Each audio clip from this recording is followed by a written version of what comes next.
Debate live. I'm your host Nathan Oakley, and if you are new to this channel, or you've not done so already, then be sure to subscribe, hit the bell notification icon, and join button if you'd like to become a Nathan Oakley 1980 channel member and keep up to date with the Flat Earth debate. If you would like to support the channel, there is a super chat that runs alongside each of these shows while they are live. There's also a Coffee, Patreon, crypto and thanks button in the info box below the video. Most importantly, if you'd like to join the discussion, simply mute the page you are currently watching, then click the link in the info box below this video to join the panel and express your views on the nature of Earth. If you do join, please don't swear. If you do, you'll be ejected, and if you are, please don't try to rejoin the stream using sock accounts. You'll be warmly welcome back on the next stream. Please also share the show on social media. Sharing the show obviously increases the live audience, but this in turn increases the chances of a more diverse panel, so please share the show on Facebook and X. Now, we are joined by a whole bunch of people in Discord and in G+, but I'm actually tied up doing lots of other things, so I've kept my lines closed for all of them. I'm going to open them and you can hear them discussing whatever they're discussing currently. That's it.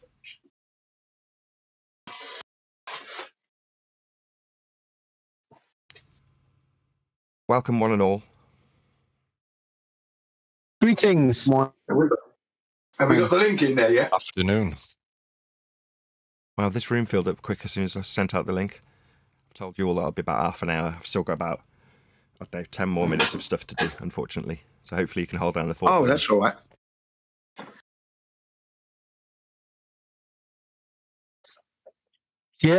Yeah, fine, yeah. We can just talk about how Earth's measured flat, navigated flat, built upon flat. That's dealt with right, yeah. flat in every way. Is this is a live stream right now, is it or not? Not sure, mate. Is it a live stream now? Are you not sure? Not yet, Jim. No, I can't hear you. Not yet. Live stream will start in half an hour. In Okay, 10 yeah, minutes, great. I'm sorry. That's fine. In about 10 minutes. Brilliant. The live Fire stream's up, actually thank going on you. YouTube at the moment. Good, great. Oh, it's going on YouTube, is it? At the moment, yeah? Yeah, man. So you can hear us on YouTube. Oh, well, that's good then. Excellent. So for all Well, those who are let's talk listening about on something YouTube, interesting. welcome to the Nathan Oakley show. Flat Earth Debate. Welcome. Although the sort of the way we sort of talking about it now, and the point we're at is it's never been a debate, because if you know what an actual debate is, but in the terms of debating, is it flat and globe? The debate's over. Earth is measured and dealt with, flat, navigated, built on, engineered upon. Earth is definitely flat in every sense of the way.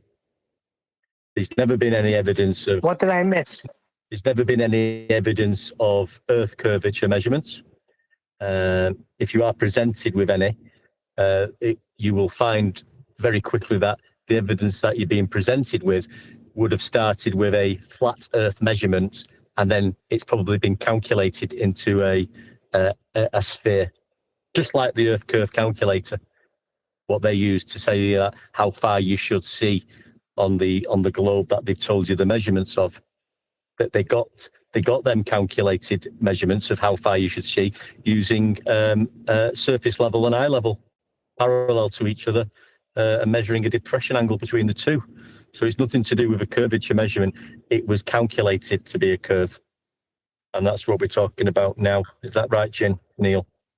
That is absolutely right there, One Deck. Yeah, my man. It's correct there that they've been lying to us all along. In order to give us all the measurements, they had to have used a flat Earth first, because the Earth is indeed flat and there's no curve going on. And then they tell you, oh, for simplicity's sake, we're going to use the flat surface because it's easier. That's what they say. It's easier to do it that way rather than use the maths to do the curves. So they're measuring something flat, but they're telling you it's curved. I'm a little late. Are we doing housekeeping today, or? Yeah, we're going. Nathan will be back lovely. in a few minutes. Just keeping it going for a little bit. It won't be too long. Microphones. Oh, he's Unless not you back wanna- yet. Okay, no worries. I am back. No. I'm just testing microphones to see if they work. So I just need a few more minutes to make sure things are working. On that exact subject, does this microphone work? Absolutely. Yeah, it sounds okay. Bit low, but let me check my volume. Okay, it should be fine. I've turned it up. But anyway, this is a dirty little secret from Shure, made for Radio Shack and Tandy here in the UK. So Shure, like Shure microphones, made Radio Shack and Tandy's microphones for a time. And this is one of those white label Shure microphones, dirty little secret from the 80s. Anyway. Good. Yeah, Sounds sure. good. Dirty little secret. Good name, that, isn't it? They said, yeah, sure. I saw what you done there, Little Neil. secret called the globe. Well, since Nathan's busy, I'm sure he could hear. Nathan, when you do come back, somebody was asking what housekeeping is. So I was thinking if you can give us a quick background of how housekeeping started. I know it's something with between Anthony microphones, Riley. if you want me to ask housekeeping questions. Any evidence of a physical geometric sphere-edge horizon, formerly known as the curve of the Earth?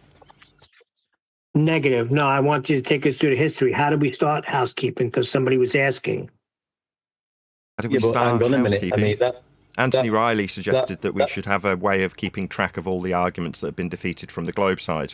So with the old school rhetoric of keeping our argument in tow with how we're not on a globe, housekeeping was specifically developed to keep that I'm trying to kill off currently alive. Yeah, but it served its purpose.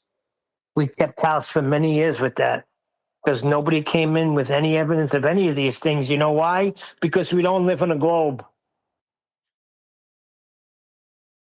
thing is with that question, though, what Nathan's just asked, you would usually, or you can reply, if the horizon was a physical Earth curve. So straight away, you're putting yourself in the if. Yeah, as a flat Earth, you're saying if it was a physical Earth curve. Now you've got to stop there and think to yourself, well, the horizon has never been defined as physical, but now you're finding yourself going into the palaver of saying, well, if it was physical, then the distance to it could be no more than 1.22 times the observer's squared height in feet. Now, so again, now you're giving it a distance. If it was physical and it's never been defined as physical, then the distance to it, so you're telling there might be a distance to it, could be no more than this and that. Yeah. And then you might say, well, you might start talking about the black swan then, which is saying that we have evidence to show the horizon further than it should be. Well, no, we don't, because the horizon's not a physical location, so it can't be further or nearer in physical reality. It might appear to be. So that's how we'd usually answer that question, sort of thing. You know what I mean? I know I only tiptoed you're along right. it. The question itself, you're right. It puts you right on the ball with the person you're trying to demonstrate that we're not on a ball to. So let's go on this ball together, right? Now, if the Earth was, it makes no sense, but it served its purpose. What back Neil's then. pointing out is it invites you and your opponent to beg the question. So you're saying, well, if it was a ball, well, we're all assuming the outcome that it's a ball then. And that's the point of the game, isn't it? Because if we're all assuming the output, then the input becomes irrelevant. The measurements of the input, what are they? Flat. Correct. Yeah, but you could make the point that that's a begging the question, and this is why, and then you're explaining away, no problem. Yeah. Well, that's what I was trying to do then, sort of explain, and that's what we're sort of talking about, isn't it now? You know, that was the housekeeping question, and usually, and we still can if we want to, is answer it, you know, if the horizon was a physical Earth curve, yeah? Then it could be no more than 1.22 times the observer's height in feet away.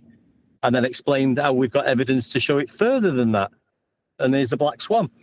But we could just now say, well, the distance, you know, we've got the black swan with the oil rigs, the oil rigs have a distance. That's the benchmarker.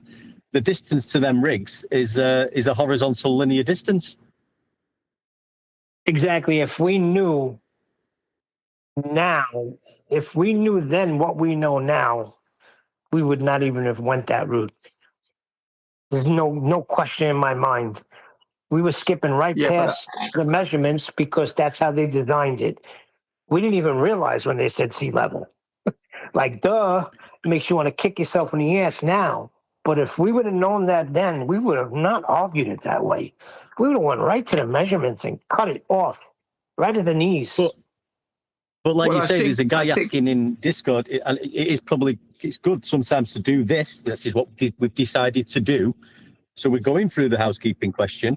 We're talking about like this particular one, which we've just been through. But then also, I've just described the oil rigs at a linear distance to them. You could also say, well, the distance to the non-physical horizon, what they have calculated, comes from a measurement called, well, it's a measurement that comes from the Earth curve calculator. But the measurement wasn't a curved measurement. It was a flat Earth measurement from using surface level and eye level parallel to each other, and then measuring a depression angle between the two. So that's a flat Earth measurement, and then they calculated the curve to give you the distance to the non-physical horizon, and tell you that it should be no more than 1.22 times the observer's squared height in feet away. But it all came about from a flat Earth measurement. So we've argued it, and we've responded to this claim a few ways over the last few years. Yeah, well said. You can get into the observer's height in feet measured off a flat Earth perpendicular to it, but then you'd need to measure your height off a flat Earth. You can describe the distance that we'd know because we've got a distance measured to the oil rigs in a horizontal fashion, but then we've already whistled past the horizontal fashion that we measure the distance to the oil rigs with. How's this sound? This is a Rode M3 back electric powered stick mic. Sounds good. Sounds good, yeah. Yeah, these were all questions. Even the molten iron core. Any evidence of a molten iron core in the center of a presupposed spherical Earth? Presupposed? What? I mean, how would you know it was there? I mean, I'm just saying, like the black swan example I'm using for somebody who's just coming in. Maybe it's good to, say, well, listen, this is what because they won't know any of that. So you've got to teach somebody maybe, like, and say, well, this is what the globe claim is, that they're claiming that the horizon's physical when it's not. And there's no definition of it ever being physical, except for in this heliocentric model. Yeah. So they're telling you there's a distance to it. And that's why you see so far, because at a certain distance, that the curve, it comes into play, and you can't see things. And then I explain that we've started arguing about that, and then we're getting, why do we see too far, and arguing that way. But now, as time's gone on, we've progressed and understood, like we've just fully explained, that all this claim of the horizon being physical and all what we've just described comes from flat Earth measurements. So you could sit down with the black swan and then explain how we've now worked through that, and we don't necessarily have to put ourselves in that place now of putting ourselves on the ball. Sometimes I do, if I'm explaining. Sorry to cut you off there, because the horizon is an optical illusion. It's not a physical place, is it? You can't go there. So that's why you have to say to them it's an optical illusion, because we know that the sky never touches the ocean or the land. So there's your optical illusion, real time, right there. Yeah, there's the first thing they've got to get to understand that. We know it's not a roast chicken, so better say that. Most certainly. Yeah, but you can say it's not a roast chicken. You can say it's not a roasted duck or Peking duck. The fact is, it's not an actual place. Yeah, that you can go to, but then you're looking at something called the horizon. Yeah, but then you fall victim to them, Jin. So what I'm saying by that is, you don't have a positive claim to make about the horizon as a flat earther. Who cares what the horizon is? Like, literally, it's inconsequential to you. But it serves them nicely if you're talking about it, because they claim it's a physical geometric sphere edge called Earth curve, don't they? Yes. It serves them nicely for you to be talking about it, what it's not. But in the same way as I don't have to say it's... I'm nearly done, Gin. It does, because we're explaining to them that it's not what they think it is. Gin. In the same way as I don't have to say it's not a blancmange, and I don't have to say it's not a roast chicken, I don't have to say it's not Earth curve. Okay? Yeah, I'll always do that, though, because that's how I explain it to them. Because that's, when you meet people, that's what they're going to need to hear sometimes. Because some people don't get it, as I said the other day, and you'll have to explain it to them. You'll have to mention the horizon in your explanation. Maybe not you, but I will. Yeah, because they're still going to say, Nathan, they're going to come back with, well, yeah, but how come boats disappear over the horizon hole first? I mean, it's got to be a sphere. Give me an answer for that, flat earther. And then these are people who are probably asking in a sincere manner as well. So you have to explain it to them. You're never going to, well, you can explain it to whoever you want, but an anti-flat earther will not accept anything that you say, no matter how I'm not talking about anti-flat earthers, one deck. I'm talking about the lame man and woman on the street, you know, the average person who generally is asking, not that, you know, we know how the anti-globers behave. We know what they're like. But there's people who are going to be asking genuinely, newcomers, first time. They're the ones I'm talking about. You're going to have to do a lot of explaining. You're going to have to. Why? Do you make claims about the horizon, generally speaking, when you're talking to normal everyday people? You're out there going, you know that horizon? It's blah, blah, blah. Is that normally something that you do with normal people? Well, most people, when I speak to them, they say that's where the ship disappears over the horizon, you see. That's what they say.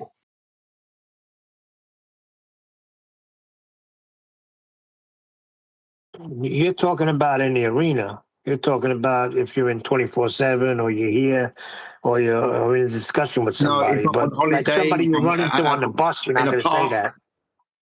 If I'm on holiday in the park, you know, and you're meeting people and you're talking to them about this for the first time, that's what I'm talking about. That's what they always come up with. Ships going over the horizon.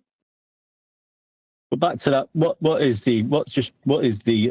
that housekeeping question again? Just say it again, Nathan. Any evidence of the physical Earth curve edge, is it? Any evidence of a physical geometric sphere edge horizon formerly known as the curve of the Earth. How's this mic sound? Samson CO2. Yeah, it's all right then. Jolly good. So if you got down to the knuckles of that, any evidence of that being that?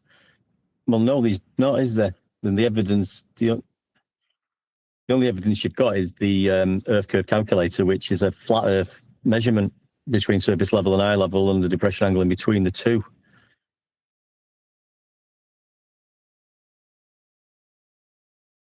Yeah, what you're saying, one deck, is that in order to measure that curvature, you need, if it's there, which it's not, but you need the flat Earth baseline first. Otherwise, you won't be able to differentiate. Yeah. It's a calculation based on their sphere with the spherical values, you know, the radius of 3959. You know, that's how far you would see, apparently.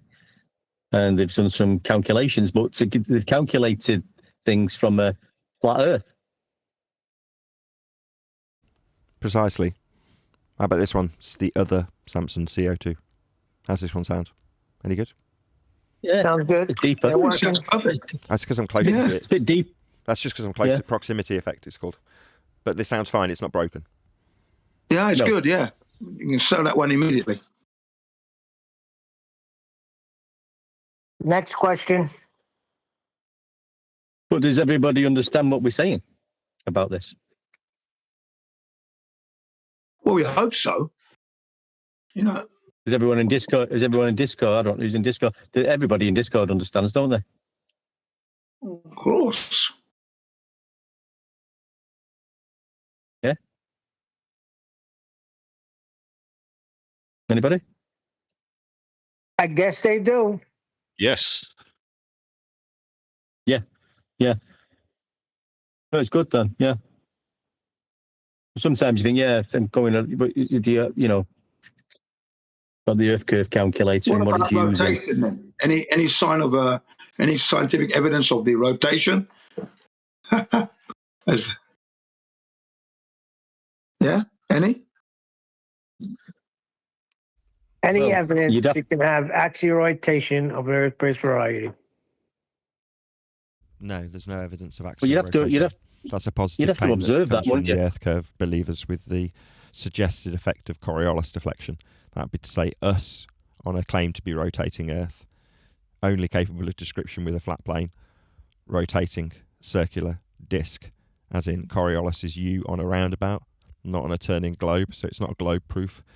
But it would suggest that we're turning underneath aeroplanes, us being on the non-inertial turning reference frame, the aeroplane being the thing that we will observe to seem to curve as it travels in a straight line through the inertial frame of reference claimed to be the thing proving Earth's turning. That's Coriolis deflection. The seeming effect of an aeroplane looking like it's curving when it's actually travelling straight would be something that we would experience if we were experiencing Coriolis effect. But that would mean that Earth was turning underneath aeroplanes, shortening their flight times.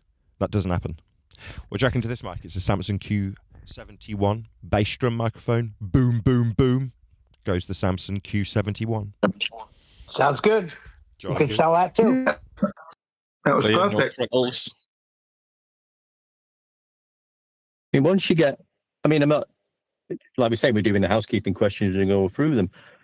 If that evidence of the Earth curve edge was always dealt with first, then it can be totally understood and put forward how it's a flat Earth measurement and absorbed. And so, yeah, I can get that 100%. Then everything else in the heliocentric model dies a death. So you're saying all the other housekeeping questions are of none effect. I knew it. I knew that's where Yes. you were going. It's true though. And not Well, what? I'm not What did he saying say? I'm not saying that to stop the housekeeping. I'm just saying once you've established that Earth is measured flat, and that's how it's measured flat, then everything else falls by the wayside.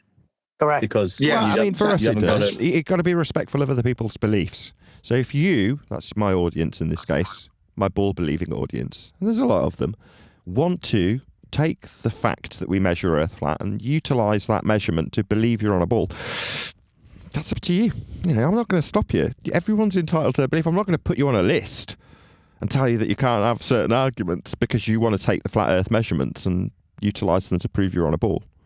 What about this mic? This is a Samsung Q72 dynamic snare and tom-tom microphone. What do you reckon? Sell that one too. Yep, sell that one immediately.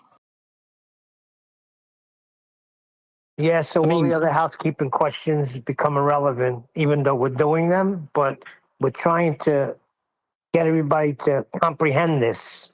Like one deck said, once you have demonstrated that, and everything else falls by the wayside.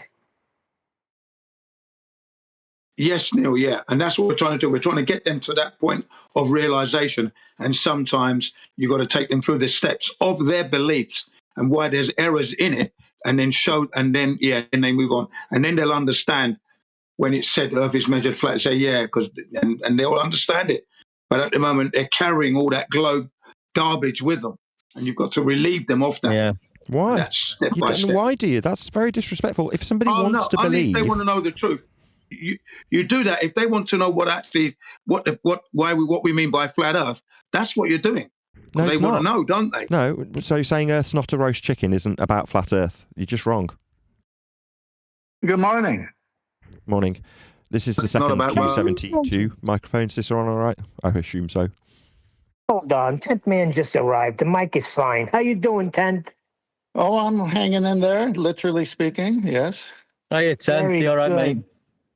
This Yeah, is a pleasure to have you on. Sorry. No. Yeah. Well, let me finish my statement. So I have a hernia that I got to take care of. So yes, I'm hanging in there, literally. It's good to hear Just from you. Don't It let it was all so hang funny. out. Don't It let was it all so hang funny. out. I'm sorry. I'm just checking another microphone. 3 of 4. Oh. How's this one sound? That sounds Sounds good. good. Yeah, so I'm trying to set an appointment for the hernia, and they're all booked out. And I said, no, this is needing care. And they said, well, it's got to be an emergency. And I go, I feel like a piano is coming out of me. Is that a good enough emergency? And then the lady goes, well, did you say a piano was coming out of you? I go, well, more like an organ. Yeah. I was That waiting joke. for it. That I joke was really waiting did. for it. That joke took some guts. Yeah. Oh, nice one. Very good. Very good. Nice one. You killed him. I don't know if the audience could stomach it though. Oh boy, here we go. I remember these days. It's just like old times. Yeah, Missed I was these always puns, slow Dan. on it. These puns can go on forever. Yes, they can. Yeah, we'll stop right here. So I was listening to the back and forth. You got to realize that the housekeeping questions was the basis for Nathan's book initially. So that's what was recorded in 2022 with the publisher, Nathan and myself.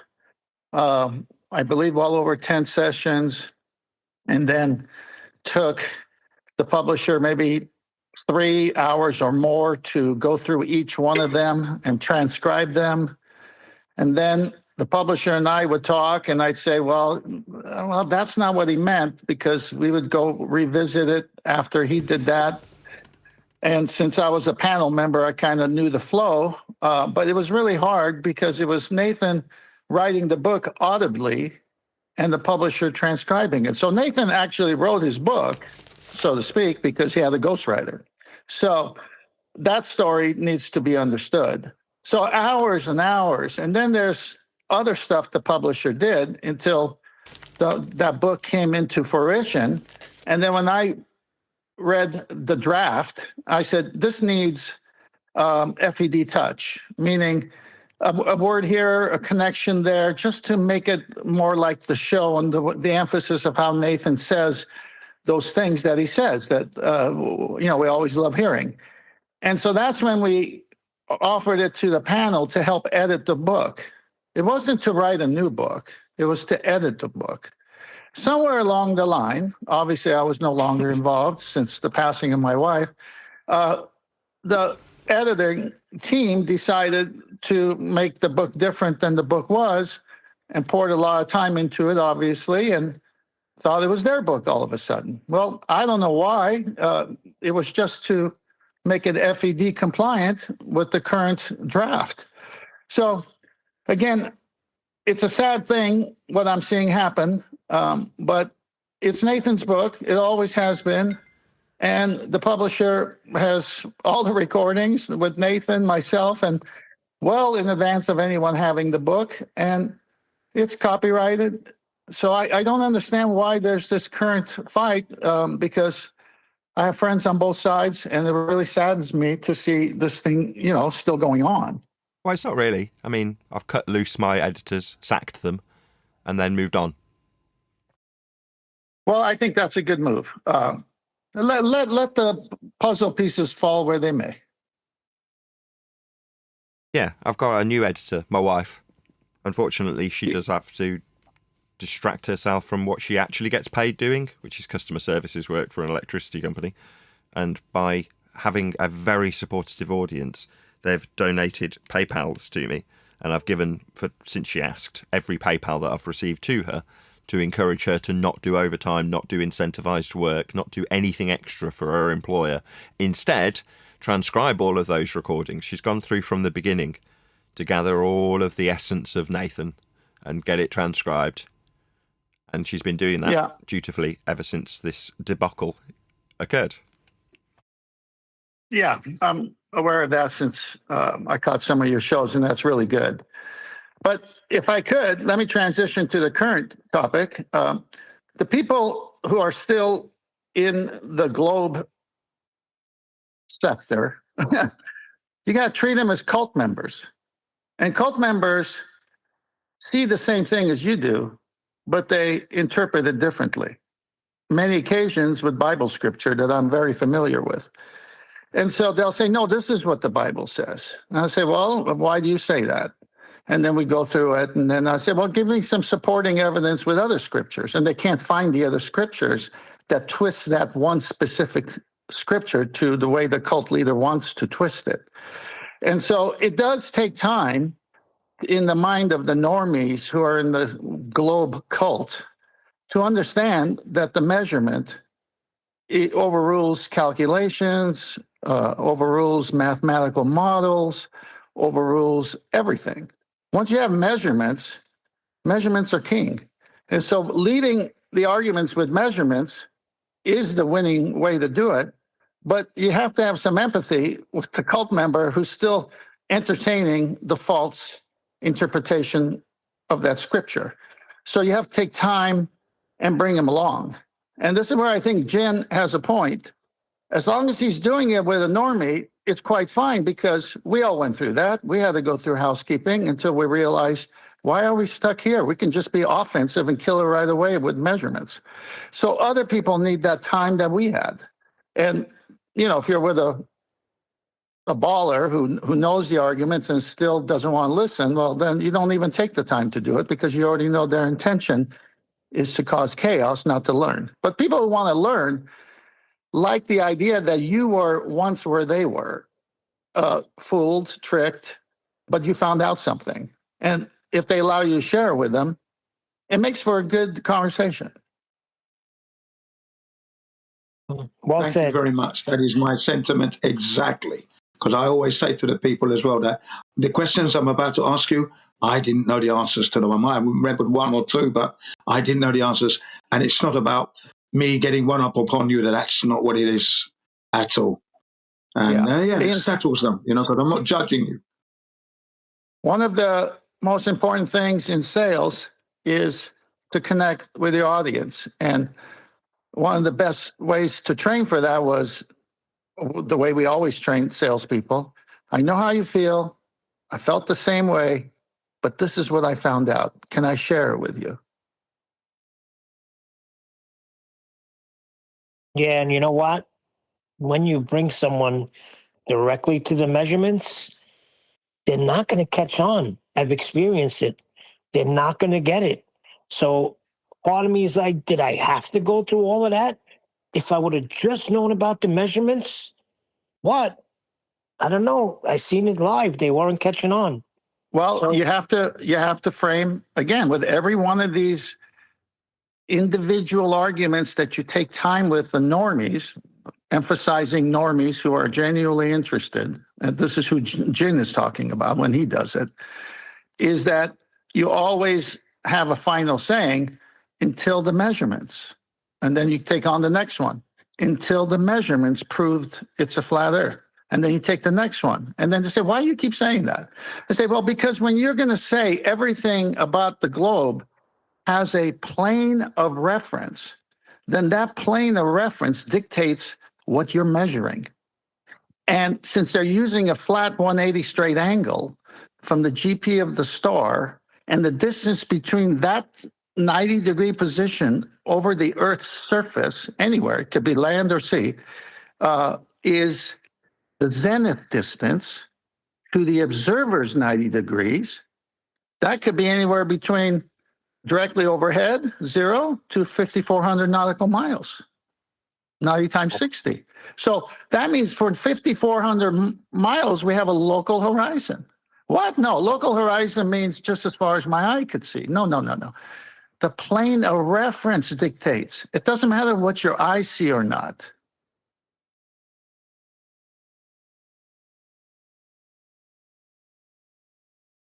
Absolutely.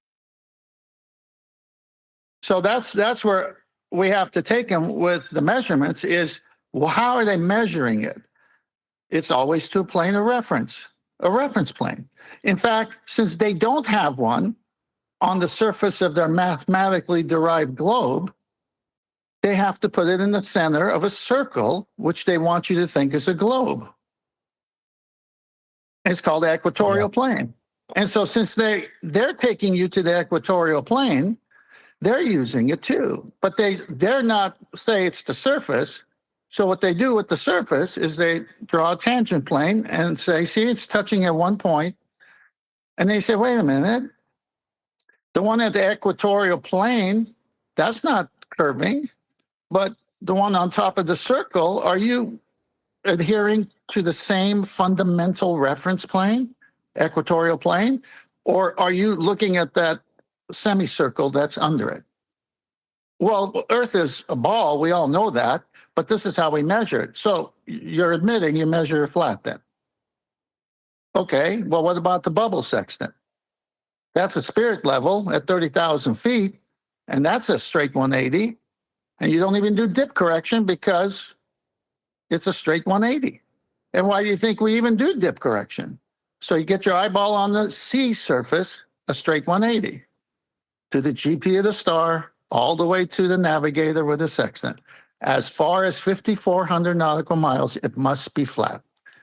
So that circle that you insert on those different lines that are all parallel, the aviator at 30,000 feet, the tangent plane, the equatorial plane, and eye level called sensible horizon, another plane of reference, they all are parallel one to another. That semicircle touching the tangent at the point of tangency is the way they trick you visually.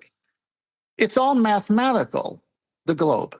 There's none of it that's empirically measured. Yeah, well said, Sam. And that's sometimes what I say now when we're having these conversations.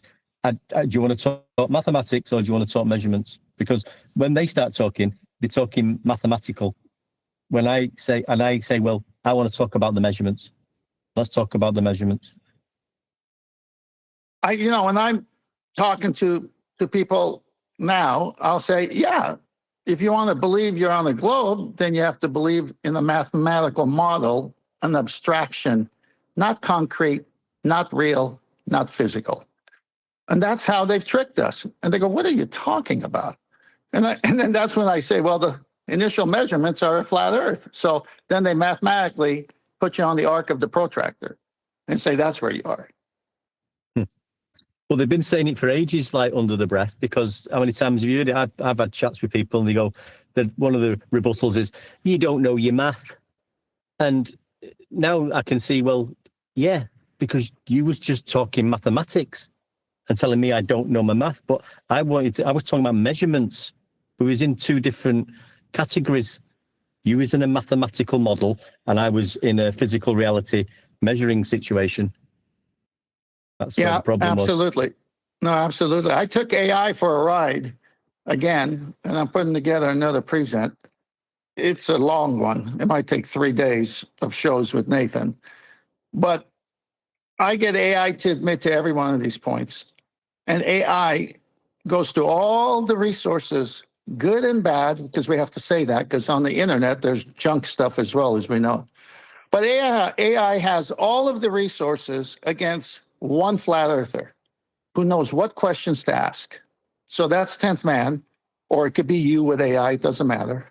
And I just stay on AI with the questions being proper. And then when AI comes back to me with the mathematical answer, I start pinning AI down on each of the questions. This thing is epic. AI admits to everything that we know to be true and says everything. And I mean, I got AI to admit with all the resources, all the citations that AI could muster up, AI finally admitted. Let me summarize what AI admitted through all the slides. Yes, the globe is abstract. It's not real.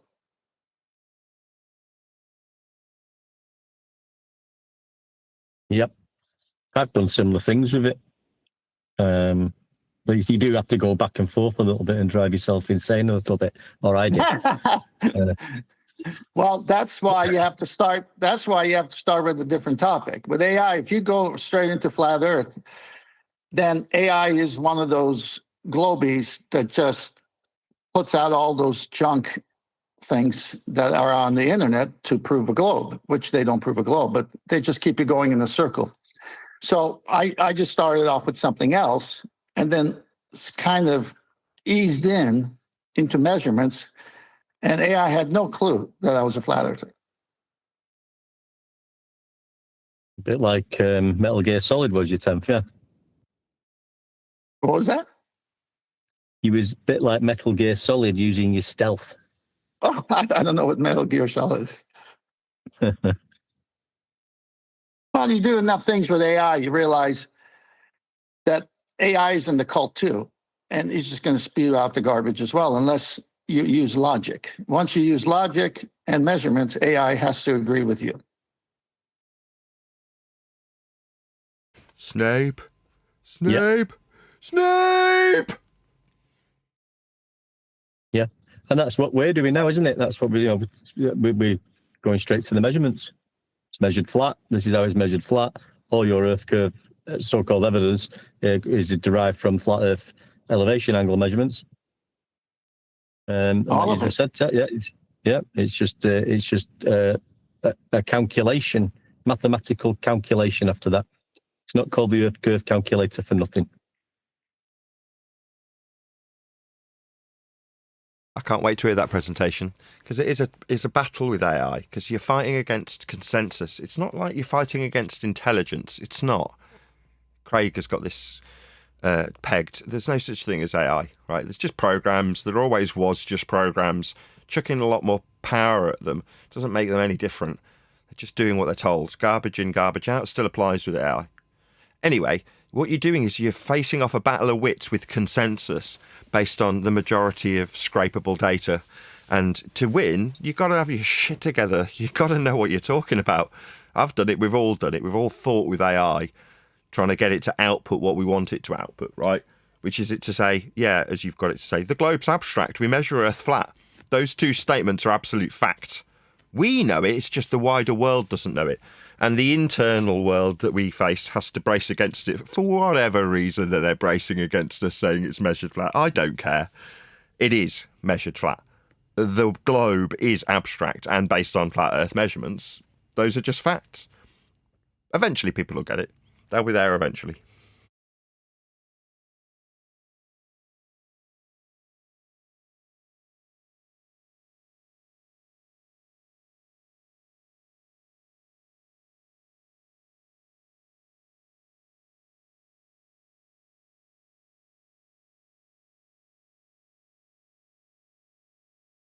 Well, I didn't think I'd kill the conversation that badly with that statement.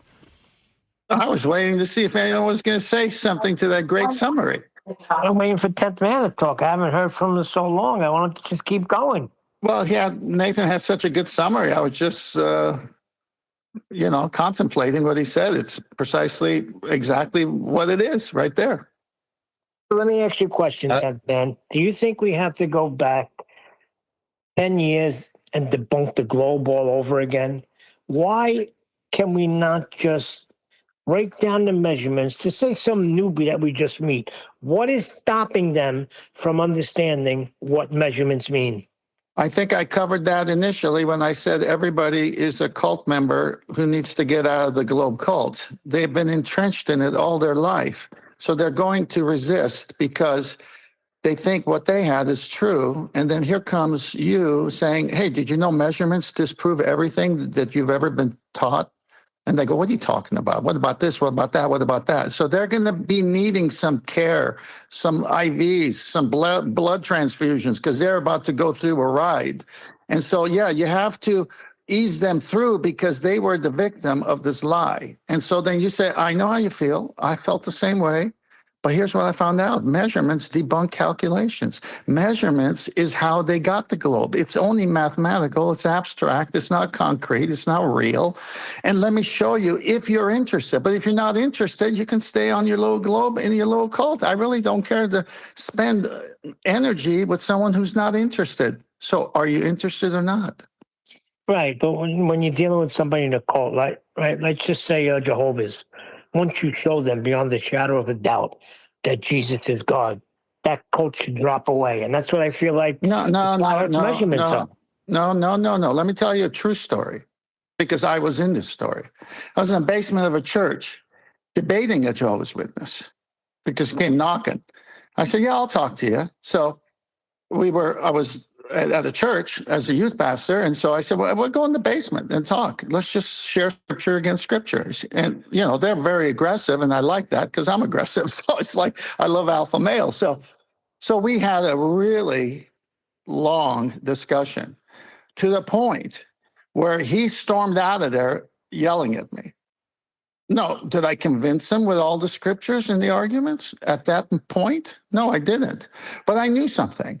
I knew that if I showed enough scripture that the Bible says Jesus is God in human form and that Jesus is Jehovah, the Trinity, the whole thing, right? As we know, that the Holy Spirit would work on this guy because he's in the cult when it comes to what the Bible teaches and what false religions take the Bible and switch it to be, right? So I get a call from a guy who knew about this 6 years later.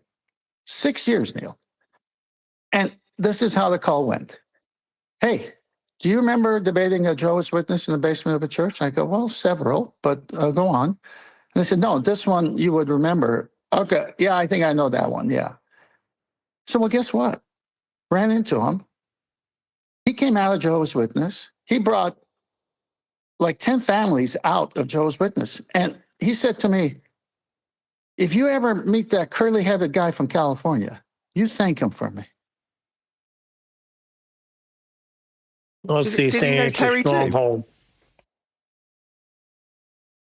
So it took 6 years. I got you. So he was in a stronghold, and even though the scriptures you were giving him was convicted him, it took the Holy Spirit to bring him over the top. And Yeah. it's the same thing with this. Maybe not the Holy Spirit, but it would take their own logic to finally bring them to a point where they can come out and accept what the measurements are. Yeah, when you put logic and reason into someone's head who you are telling them that you were just like them and fooled by them, just like the way they were fooled, but you found out and you put that and you do it with love and sincerity because you care for that person, a normie that is, obviously, because we know who the other people are, then they walk away with that seed of truth planted and they're thinking about it. They can't, because of pride, just admit they were wrong for 20 years. They're just not going to do it. I mean, it could be it's starting to happen now. You've seen it with Simon Dan. I mean, he did his hashtag experiment measuring Earth flat using the Eratosthenes method, using 1,000 participants and telling you that Earth is measured flat. Then you've got Dave Twangles McKeegan talking about elevation profiles and showing you the elevation profile above and below sea level as a horizontal 0 degree baseline, and telling you it's just easier to do it this way. We do actually, we display it horizontally, but that's what we have to do. We had the guy the other day when we was looking at the GPS and triangulation. Sorry, I said that wrong, but you know what I mean. And then at the end of the video, he said he's shown it all in 2D using the radius line and the circles of equal elevation, same as celestial navigation. And then he said it was, obviously this is working on a sphere, but it's just a little bit complicated to show it that way. So they're all realizing in their own way, slowly but surely, that, well, yeah, we are actually. And it might take another year or two for these people to finally just say, well, yeah, I'm measuring it flat. Simple as that. Once you understand that a reference plane dictates what you're measuring, it's whether it takes them a year to figure it out or not, doesn't matter. They lose instantly to the reference plane. You're measuring the star's zenith distance with a reference plane, which means a GP of the star, and in their own books, and trust me, I got plenty of those books, is 90 degrees to Earth's surface. Well, we know what 90 is. But then the zenith of the observer holding the sextant is also 90 degrees to the Earth's surface. And that can only work in the pictures that they show out of their own books on the equatorial plane, which is fictitious because no one's there. They have to do that. No one's there with a sextant in hell. They're on the ocean surface, sea level. And the fundamental reference plane for all astronomy and for navigation is 180 straight angle equatorial plane. Okay, if that's the fundamental reference, then that means any other reference must be parallel to that. Well, if you use an airplane with a bubble section, you see a line that matches the equatorial plane. You see the eye level horizontal of a person standing on Earth, that's a horizontal plane that matches the equatorial plane. And then you see the tangency on that line that touches the semicircle that doesn't belong in this at all, but they put it there to fool people. And that's a straight line. And then you go to the equatorial plane, and that's a straight line. So you got 4 parallel lines. What's that semicircle doing in that picture? What's it there for? It's there to fool you. That's what it's there for. The plane of reference is flat. And that's what AI had to admit to me.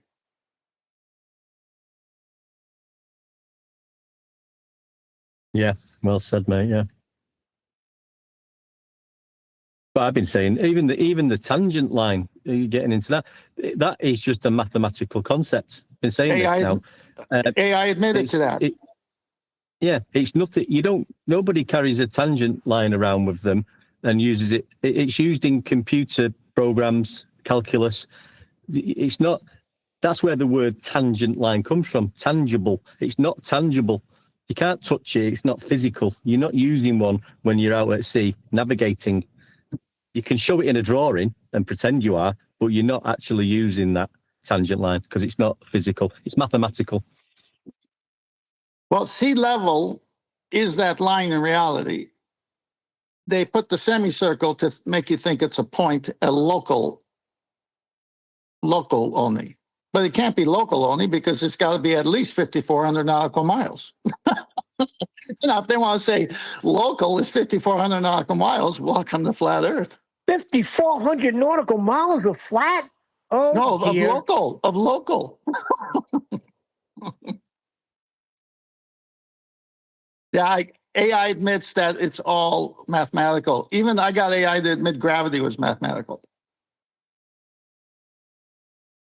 So, 10th man, I mean, and when you started bringing a sextant out, I remember the day because we used to come in back to back. You and I, we would be the first ones in, and I said, "10th, how you doing? What's going on?" You said, "What's going on? It's the year with a sextant," and then you started dripping it out to us in the pre-show over the course of time, enlightening us all on the sextant and celestial navigation. Yeah, that was fun times. Right. But now what motivated you? Like, how did you even come up with that? Like, what made you think of the sextant? Well, I owned a boat for 2 years, living in California. Would go to Catalina all the time, weekly for the most part. And I would obviously have to go to the coast where the boat was in the marina. And I would visit different stores that had boat parts and stuff. And I remember visiting nautical shops and looking at things. And I remember seeing a sextant, several, the kind that you put on the shelf that aren't really usable to the real ones. And I remember just talking to the shop owner about the use of the sextant. What is it? How's it used? Okay, so that kind of stuck in my head. And then when QE, at that point, BLM 69 came out with the oil rigs, and actually Taboo Conspiracy was the first one to do the first part of the Black Swan. QE came and added the modus tollens on top of that, and that was QE's part in it, because Taboo Conspiracy actually put all those numbers on his show, the same one that we all used.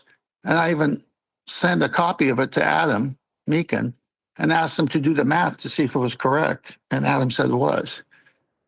So at that point, I contacted QE separately to understand the Black Swan argument. It took several calls for me to understand what he was putting together.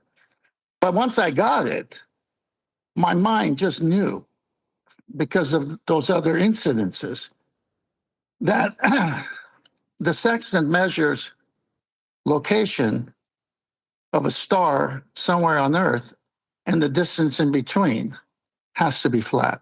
Even though you can't see past your possible vision of your eyes, can only go so far, and then everything seems to blend together with perspective meeting.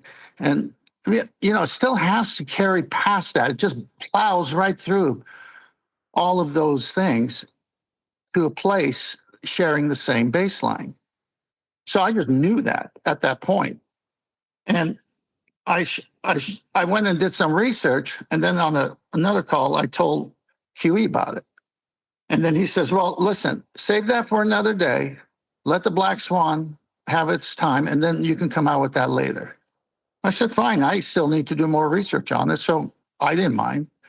So I went and started buying the books and found a German-made sextant, which was, just awesome in its craftsmanship. And I bought just about everything.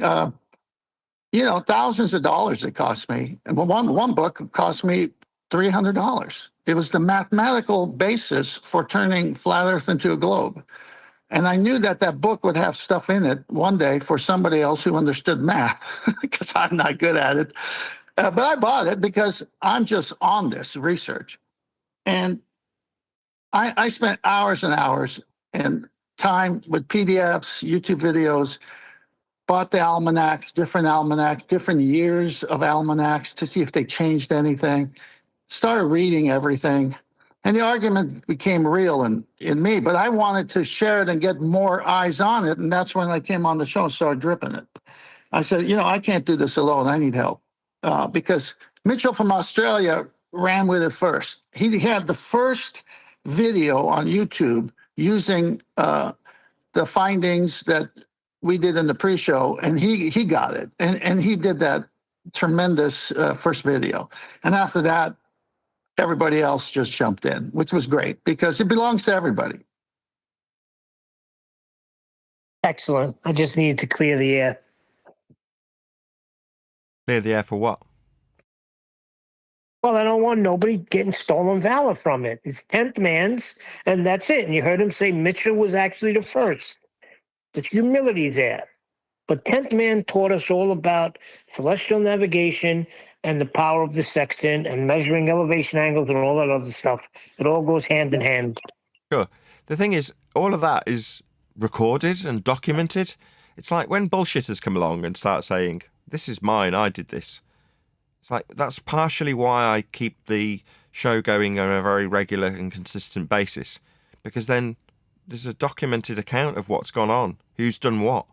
So a year's worth of shows with 10th Man at the beginning of them teaching us this stuff isn't going to suddenly get forgotten about because someone comes along and goes, no, it's actually mine. It's like, yeah, your average narcissist can attempt to gaslight you, but we've got it all recorded. There's accounts been taken. Yeah, the ledgers have all been written. It's all been recorded. We all are acutely aware of who told us and taught us celestial navigation. It was 10th Man. Well, I'm just happy to be a part of it. God put it in my head to do it, and I did it, and it's to be shared with everyone. That's it. Nothing more.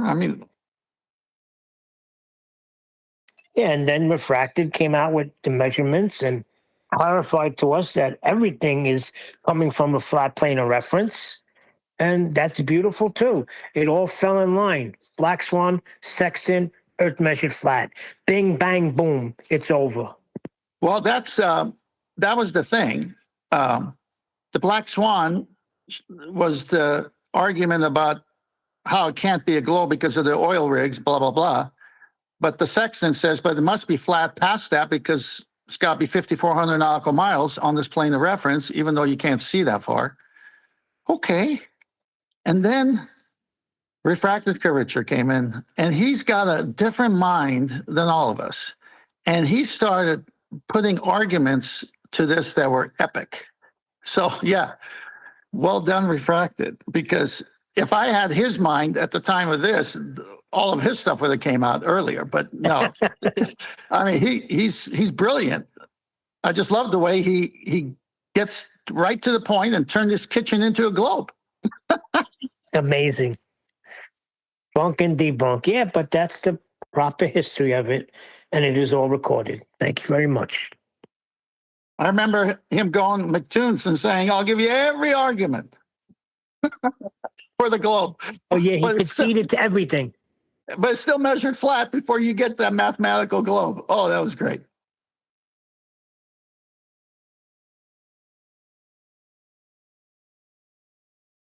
So are you in any pain, 10th man? Because I know when I had that hernia, there'd be times when it'd be like hurting so bad because there's a lot of pressure. Oh yeah, you got to be laying down for it not to hurt, and Yeah. you can't stand up too much. But I bought a belt, so I wear the belt when I have to go out, and they have different pads you could put there to push on it without you using, looking like Napoleon all day. And the funny thing is, I didn't know what it was until you got one. Then you know it's just a tear in your stomach lining, and your intestines are coming out, basically. Yeah, that's why I went from a piano to an organ. It plays some tune, though, huh? Oh yeah.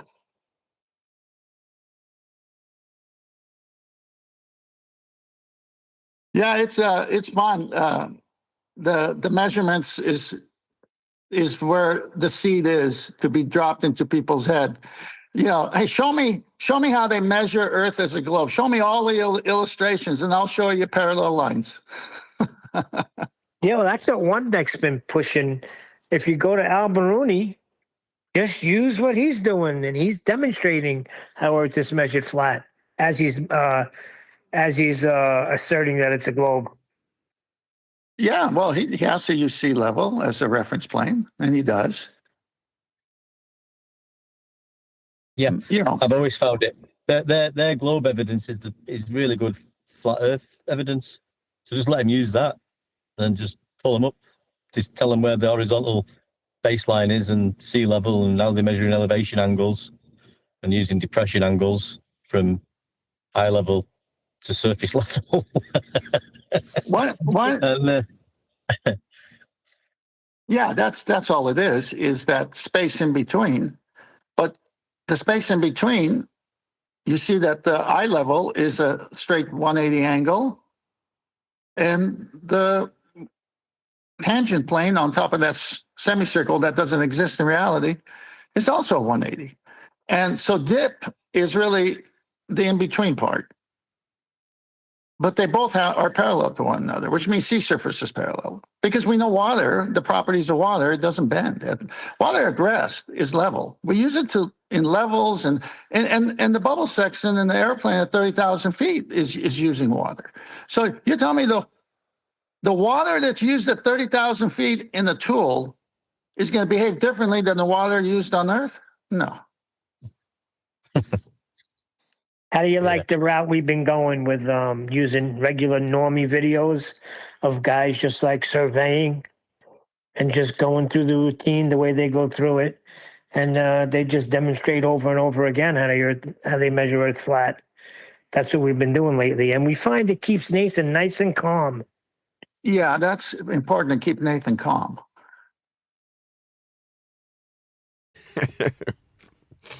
Especially when he starts off the show saying, "No cursing. If you curse, you'll have to leave and come back again." And then it's like, I go, wait a minute. just don't give him a triangles video where you do. Oh boy. We should start warmly welcoming him back the next day. Well, if that was the rules, he would have been kicked out more than anybody. That picture I'm seeing on the video with the guy's head in the middle on the equatorial plane, do you see that one? No, I don't see that. Where? Well, no, I don't see it. Well, I'm watching it on my iPad while I'm talking on my phone. So I'm seeing this Nathan. All these pictures are the ones I've sent Nathan throughout the years. So I think what you're doing is great because you're using non-flat Earth produced videos to prove measurements and this argument that can't be beat that FED is saying be offensive, use this and use this solely.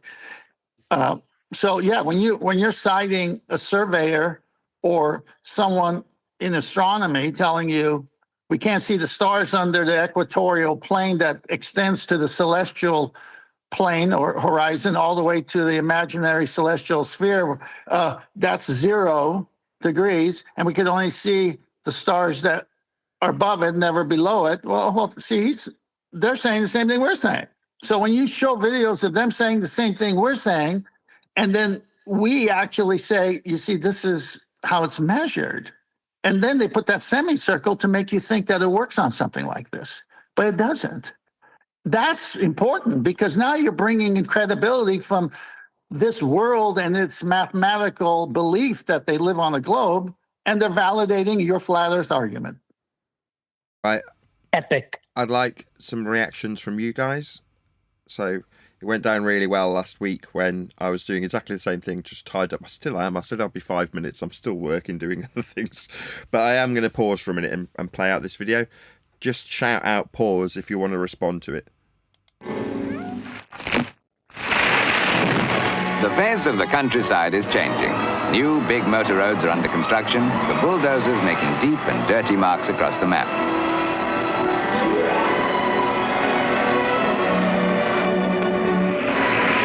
What are the map makers doing to keep pace with these breathless changes? I think this is a very bang up to date. I think this was only filmed a couple of weeks ago. Well, here's an instrument that actually put them ahead of the motorway engineers, the tellurometer. The tellurometer is a very modern device. 2022 release date, I believe. It works like an echo sounder, sending out high-frequency signals, measures distances of 30 miles. With it, 4 men measured a 6-mile baseline in 2 days. Did he say it measures distances? Yes. Oh, dear. Is that a horizontal signal? Yes. Oh dear. It works like an echo sounder, sending out high-frequency signals, measures distances of 30 miles. With it, 4 men measured a 6-mile baseline in 2 days in a job that took 42 pre-war surveyors nearly a month to do with the old tripods and steel tapes. Wow, it used to take a terribly long time to measure a baseline, did it not? Just going to say that'll be a horizontal baseline, no doubt. Yeah, Yes, that's that's a big- correct. Miles. Tally ho. Tally-ho.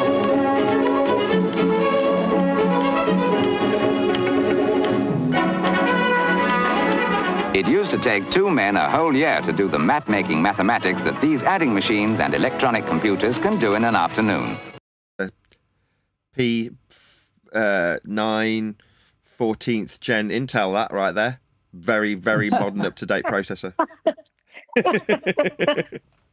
I think it might be an AMD, actually. With a girl to help.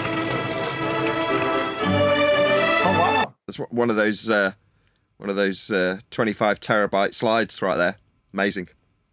Hey, listen, this was technology back then, Nathan.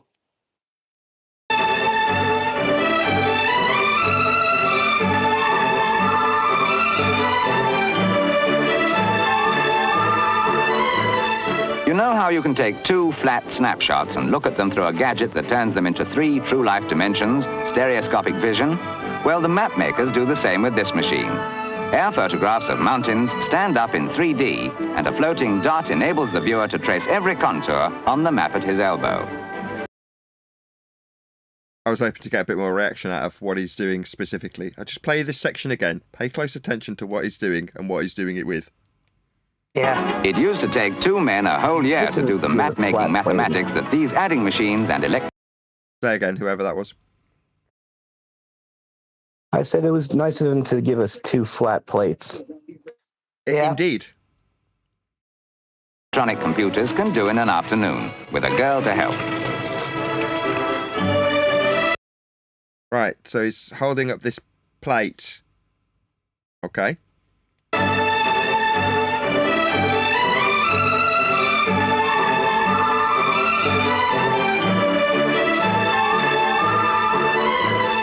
You know how you can take 2 flat snapshots and look at them through a gadget that turns them into 3 true life dimensions?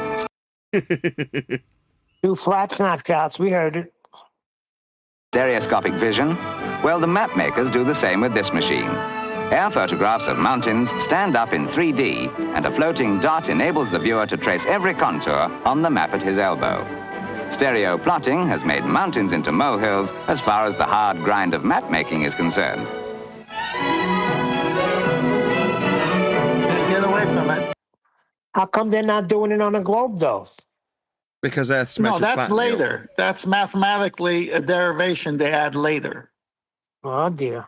They're basically just doing an elevation profile, aren't they? They took the measurements with the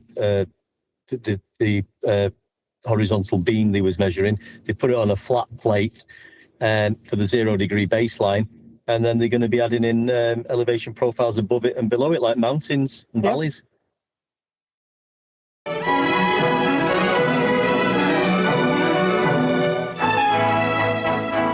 Royal Engineer officers and nearly 4,000 Ministry of Agriculture officials are working at full pelt in the Ordnance Survey to record the changing face of Britain on those famous maps 1 inch to the mile. 1 What inch was to that? the mile? 1 inch to the mile, yes. Inches well, are those are bendy, flat right? measurements. The bendy inch. What's a We're mile? all familiar with the What's bendy a mile? inch. Go ahead. No, a mile. What prerequisites a mile measurement? Horizontal, linear, flat. Yep. They also make maps of towns so big you can pinpoint the flowers in your front garden 3 bus lengths to the inch. All flat. Here's how they get those squiggles which show you the height of mountains. Draftsmen trace the lines the stereo plotters made on wax-coated glass, a process known as scribing a mold. Glass is famously bendy, right? When they make glass, when they float it, right? Climbing these hills would be much less work than drawing them so accurately. On a flat plate with a flat stereoscopic system with axes that run into flat dimensions. Yeah, it's all flat. Don't say 90. The hand-drawn maps are photographed, and from the negatives, a whole series of zinc printing plates are etched out. There's plenty of room for a dicky bird to fly out of this camera, and plenty of time. What a turn of phrase.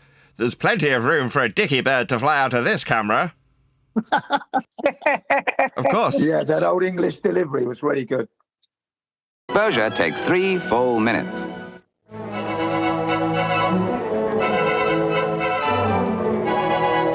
Does this music not remind you of Captain Scarlet and Thunderbirds? Does me. Honestly, that was me too. Yeah, that was me. I can't hear the music.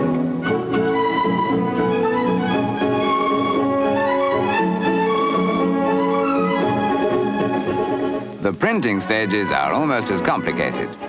Each time a sheet goes through these presses, 2 colors are printed. The Ordnance map has 10 colors, including the novelty of mountain shading at the end of its 5th trip between the big rollers. Britain has led the map-making world, pioneering almost all the new processes.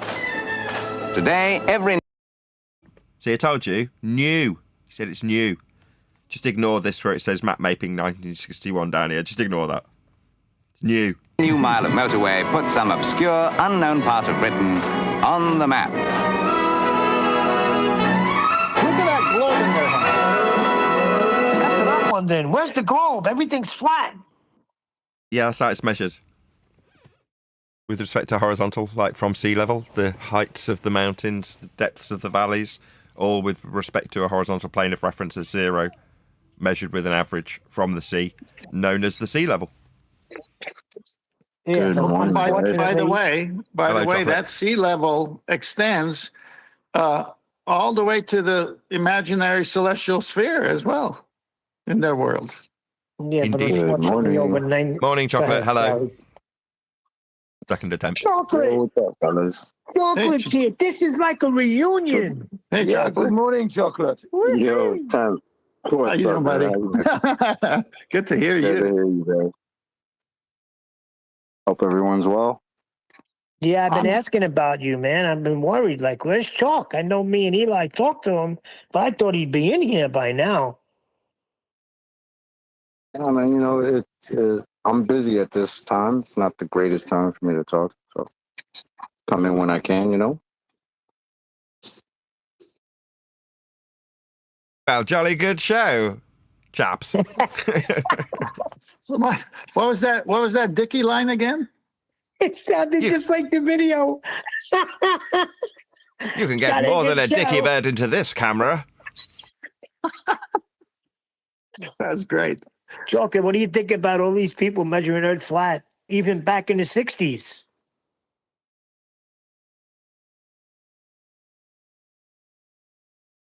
What'd you say, bro? I'm sorry. I heard you. I was saying, what do you think about this video? Everybody's measuring the Earth flat, but still 90% of the world thinks we're on a globe. What's going on here? Yeah, the brainwashing is good, man. They're saying that. Right, on that note, I'm going to round out this live show. So, first and foremost, a huge, massive, enormous thank you to both Discord and G Plus panels for making today's live show possible. If you're watching this on either Nathan Oakley 1980 or Nathan Oakley premiering streams, then stay tuned, as there will be an after show to follow. Unfortunately, if you are watching this live, this is where we bid you farewell. So, another massive thank you to all of you who liked, commented, shared, subscribed. I think there was a super chat from Kelrick. It says, awesome to hear 10th man. Hope you feel better soon. Thank you to Kelrick for hitting the super chat. Once again, stay tuned if you're watching on an after show. Another massive thank you to today's Discord and G Plus panels. I've been Nathan Oakley, and I will see you all in the next video.